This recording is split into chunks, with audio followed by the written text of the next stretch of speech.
قرآن نے نماز کی جو ترغیب دی ہے وہ سزا کی بنیاد پر نہیں دی. تو اس سے بات یہ نکلتی ہے کہ ہمیں نماز کی ترغیب سزا کی بنیاد پر نہیں دینی چاہیے. بالکل. قرآن نے جب نماز کی طرف اشارہ کیا ہے تو بلکہ اس وقت کیا ہے جب تم مصیبتوں کے پہاڑ کے تلے دب کے مر رہے ہو تو بچنا ہے، اپنے لیے قوت حاصل کرنی ہے، صبر حاصل کرنا ہے، استقامت حاصل کرنی ہے. وَاسْتَعِینُوا بِالصَّبْرِ وَالصَّلَاةِ، مدد حاصل کرو نماز سے. تمہیں خدا کی مدد چاہیے، نماز پڑھو. تمہیں اپنی زندگی آسان کرنی ہے، نماز پڑھو. رسول صلی اللہ علیہ وسلم سے کہا ہوا ہے تمہیں لوگ گالیاں دے رہے ہیں، تمہیں پاگل کہہ رہے ہیں، ان آخرت کا انکار کر رہے ہیں، تم نماز پڑھو، تمہیں سکون ملے گا. فاصبر علی ما یقولون وسبح بحمد ربک قبل طلوع الشمس وقبل الغروب انا للہ و انا الیہ.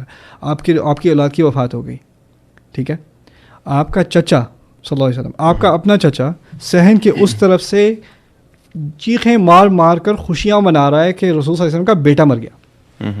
اپنے چچا کی آواز میں آپ، یعنی یہاں تک کہ دشمن بھی جنگ کے دوران اگر کسی کا بچہ مر جائے تو جنگ روک کر کہتا ہے کہ ٹھیک ہے کل لڑ لیں گے، آج میں تعزیت کے لیے آیا ہوں.